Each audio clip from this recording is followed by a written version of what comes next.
আবার আপনারা যখন এক একটা কেন্দ্রে আছেন, ওইখানে কিন্তু আরেকটা টিম আছে। এই টিমের টিম লিডার হলেন আপনি। আপনি ওইখানে সর্বেসভা।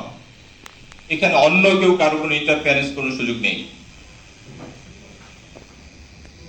দেখেন সারা বাংলাদেশে যতগুলো ভোট কেন্দ্র আছে, এই ভোট কেন্দ্রগুলোর সামষ্টিক একটা ফলাফলই কিন্তু হবে।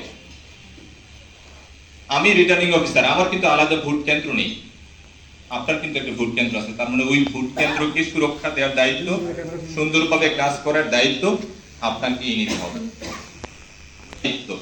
এই যে এখানে লেখা আছে যে প্রিজাইডিং অফিসার এবং সহকারী প্রিজাইডিং অফিসারের যে ম্যানুয়াল, এই ম্যানুয়ালের মধ্যে আপনার কি কাজ, সহকারী প্রিজাইডিং অফিসারের কি কাজ, এগুলো উল্লেখ করা আছে। আমি রিটার্নিং অফিসার হিসেবে কি দায়িত্ব, সেটাও কিন্তু আমাকে উল্লেখ করে দিয়েছে সরকার। নির্বাচন কমিশন, আমরা নির্বাচন কমিশনের অধীনে থেকে কাজটা করছি সুন্দরভাবে, যাতে একটা নির্বাচন সম্পন্ন হয়। একা তো নির্বাচন করা সম্ভব হবে না, সেই জন্যই আপনাদেরকেও কিন্তু সিলেক্ট করেছে যে আপনারা নির্বাচনটা খুব সুন্দরভাবে সম্পন্ন করতে পারবেন। আমি যে বললাম আমাদেরকে দায়িত্ব দেওয়া হয়েছে, এই দায়িত্ব সম্পর্কে কিন্তু আমাদেরকে কোন রকম কোনো গাফিলতি বা কোন রকম ব্যত্যয় করা যাবে না। যদি আমরা কেউ ব্যত্যয় করি তাহলে সেটার জন্য কিন্তু আইন আছে। আমরা নিশ্চয়ই এখানে প্রত্যেককে চাকরিজীবী ছাড়া কেউ আছেন এখানে? কেউ থাকার সুযোগ নেই। তাহলে এই চাকরিজীবী আমরা আছি, শুধুমাত্র একটা দিন খুব সুন্দরভাবে যদি কাজটা করি তাহলে আমাদের কাজে কিন্তু কোন রকম ভাবে কি কথা নয়। কিন্তু যদি ওই একদিন একটু বিন্দু মাত্র আমাদের যদি ঘাটতি থেকে থাকে, সেটার জন্য কিন্তু সাফার করতে হবে আপনাদের, আমাদের সবার। আমরা দায়িত্বপ্রাপ্ত এখানে যারা থাকি, সেটা হলো দুনিয়ার কথা বলছি। এখন এই যে দায়িত্ব, এই দায়িত্বের পাশাপাশি কিন্তু আরেকটা বিষয় আছে, কর্তব্য। আমরা কি দায়িত্ব কর্তব্য দুইটাই পালন করছি কিনা? অথবা আমি যদি কাউকে এখানে জিজ্ঞেস করি যে দায়িত্ব আর কর্তব্যটা কি, সেটা কি আমরা ক্লিয়ারলি বুঝতেছি কিনা? দায়িত্ব হলো আপনার এই কাগজের মধ্যে যা কিছু লেখা আছে। আপনি একটা পোস্টে বসবেন, আপনি যখন আমার চেয়ারটাতে বসবেন ওইরকম পোস্ট নিয়ে, তখন কিছু দায়িত্ব। আপনি যখন প্রধান শিক্ষকের দায়িত্ব নেবেন, তখন কিন্তু তার কিছু দায়িত্ব আছে, রিটেন কিছু ডকুমেন্ট আছে, আইনগত পলিসিগত ভাবে কিছু দায়িত্ব দেওয়া হয়। সেটার যদি কোন রকম ব্যত্যয় ঘটে তাহলে সেটা কিন্তু জবাবদিহি করতে হবে। আইনের আওতায় এনে আপনার আমার বিষয়ে কিন্তু সরকার এবং নির্বাচন কমিশন সিদ্ধান্ত নিতে পারবে। কিন্তু কর্তব্য যেটা, সেই কর্তব্যটা আসলে এরকম ভাবে বলা থাকে না। কিছু কিছু কাজ নিজের আইকিউ দ্বারা নিজের চোখের সামনে পড়লে সেগুলাকে অন্যায় কাজ হলে ঠেকাতে হয়, ভালো কিছু কাজ হলে করতে হয়। আপনার সামনে এমন কোন একটা কাজ আসছে, যেমন ওই যে আমাদের পুলিশ সুপার সাহেব বললেন যে অনেকে আসবে, যদি এরকম কিছু সন্দেহ হয় আপনি কি এটা চোখ বুজে থাকবেন? আপনাকে কিন্তু সেইটা নিয়মতান্ত্রিক ভাবে তাকে কিন্তু সার্চ করতে হবে। নিয়মতান্ত্রিক ভাবে সে যদি কোন রকম অন্যায় করে, সেই অন্যায়ের বিরুদ্ধে আইনগত ব্যবস্থা কিন্তু আপনাদের নিতে হবে। যদি আমরা না নেই তাহলে কিন্তু আমরা বিপদে পড়ে যাব। শুধুমাত্র এই দুনিয়াতে বিপদে নয়, আমরা পরকালেও বিপদে পড়ে যাব।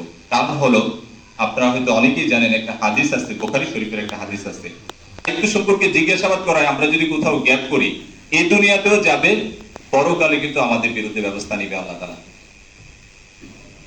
তাহলে আমরা বাঁচার কিন্তু সুযোগ নেই।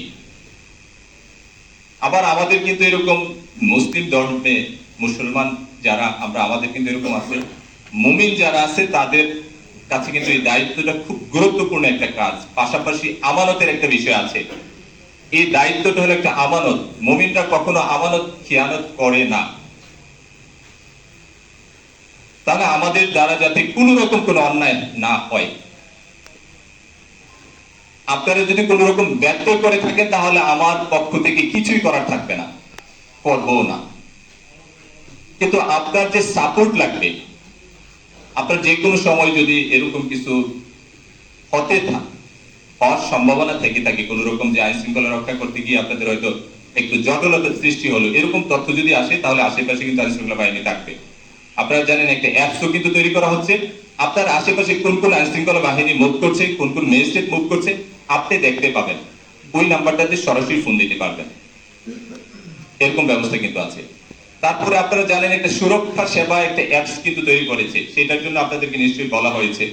আনসার সদস্যরাও কিন্তু সেরকম ভাবে তথ্যগুলো নিয়ে আপলোড দিতে পারবে। তো বিভিন্ন ধরনের ব্যবস্থা করা হয়েছে। আর আমাদের সব তথ্য সহ আপনাদের কিন্তু দিয়ে দেওয়া হবে। আপনি যদি কোন রকম হেল্পের দরকার হয়, কার কাছ থেকে হেল্পটা চাবেন, কি ধরনের হেল্প চাবেন, সেই হেল্পের জন্য কিন্তু আমাদের আইন শৃঙ্খলা বাহিনী আছে, আমরা আছি, উপজেলা প্রশাসন, জেলা প্রশাসন আছে। আইন শৃঙ্খলা বাহিনীর মধ্যে আপনারা দেখতে পাচ্ছেন পুলিশ আছে, র্যাব আছে, বিজিবি আছে, সেনাবাহিনী আছে, আনসার তো আপনাদের সাথেই আছে। আপনারা যারা এখানে প্রিজাইডিং অফিসারের সাথে কিন্তু একজন সশস্ত্র আনসার সদস্য কিন্তু থাকবে।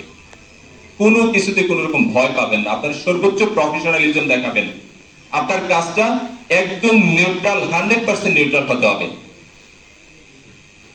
আমি আবার বলছি, কাজটা একদিনের, কিন্তু এমন কোনো কাজ করবেন না যে কাজের জন্য সারা বছর পস্তাতে হয়। আমাদের কথা কিন্তু ক্লিয়ার। আর আপনি আপনার কেন্দ্রকে যত রকম ভাবে চিন্তা ভাবনা করে কি রকম ভাবে সুরক্ষা দেবেন সেটা কিন্তু আপনি আগে থেকে স্টাডি করে নিতে পারেন। এবার যেহেতু ভোট কেন্দ্রে আগে থেকেই ব্যালট পেপার গুলা যাবে, সেক্ষেত্রে এইটা সুরক্ষা নিশ্চিত করা খুবই বেশি গুরুত্বপূর্ণ। আগের দিন যাবে, রাতে না, আগের দিনেই চলে যাবে। তাহলে রাত্রিকালীন আপনাদের ফোর্স, আপনারা হয়তো একটা টাইম শিডিউল করে নিতে পারেন যে অমুক অমুক এখন জায়গায় থাকবে, পরে আর 2 জন ঘুমাবে, এরকম ভাবে শিডিউল করে নিতে পারেন। আপনারা এটা কিভাবে লক করে রাখবেন? আর একটা কথা বলা হচ্ছে যে প্রত্যেকটা জায়গায় কিন্তু সিসি ক্যামেরা আছে, বডি অন ক্যামেরাও আছে, প্লাস আমাদের যে এখন যে আইসিটি যুগ, এই যুগে অনেকের কাছে কিন্তু আমাদের স্মার্টফোন আছে। যে কোনো বিষয় কিন্তু তারা যে কোনো সময় রেকর্ড করতে পারে। সেই ক্ষেত্রে এই বিষয়গুলো কিন্তু আপনাদের খেয়াল রাখতে হবে।